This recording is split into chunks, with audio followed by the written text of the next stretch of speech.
అయినటువంటి యేసుక్రీస్తు వారి యొక్క పరిశుద్ధమైన నామం బట్టి ఈ ఉదయకాలము చేరి వచ్చినట్టు మీ అందరికి కూడా ప్రభు పేరట వందనాలు. దేవాతి దేవుడైన యెహోవా ఆజ్ఞిస్తున్నాడు, తూర్పు దిక్కు మొదలుకొని పడమటి దిక్కు వరకు భూనివాసులను రమ్మని ఆయన పిలుచుచున్నాడు. సర్వజనులారా ఆలకించుడి, సామాన్యులేమి, సామంతులేమి, ధనికులేమి, దరిద్రులేమి, లోక నివాసులారా మీరందరూ ఏకముగా కూడి చెవియొగ్గుడి. ఇక్కడేమో తూర్పు నుంచి పడమర దిక్కు వరకు భూనివాసులందరినీ కూడా రమ్మని పిలుస్తున్నాడు. ఎందుకు పిలుస్తున్నాడంటే, మీరు నా మాటను చెవిని పెట్టుకోకుండా మీ ఇష్టానుసారంగా నడిచి పాపములో చిక్కుకుని మీ ప్రాణాలు పోగొట్టుకుని మీ ఆత్మల పాతాళంలో ఇడిచిపెట్టుకుంటున్నారు. కాబట్టి నా మాటలు విని వాటి ప్రకారం నడుచుటకు మిమ్మల్ని ఆహ్వానిస్తున్నాను, పిలుస్తున్నాను అని ఆయన పలుకులు ఈ వాక్యములో మనకే వినబడుతున్నాయి, కనబడుతున్నాయి.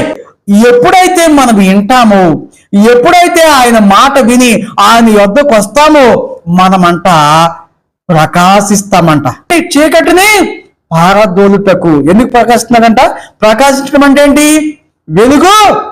వెలుగుని బ్రైట్నెస్ అవడం. ప్రకాశం అంటే బ్రైట్నెస్ అవడానికి, మీరు చీకటి ఆ త్రోవని వెలుగుమయము చేసుకోవడానికి ఆయన పిలుస్తున్నాడు. అది రమ్మంటున్నాడు ఆయన పరిపూర్ణ సౌందర్యంతో, అసంపూర్ణంగా కాదు. పరిపూర్ణ సౌందర్యం అంటే మీ హృదయంలో ఏ పాపము, ఏ దోషము, ఏ చెడ్డ ఆలోచన లేని వారై పూర్ణ సౌందర్యము గలవారై సియోనులో నుండి దేవుడు ప్రకాశిస్తున్నాడు.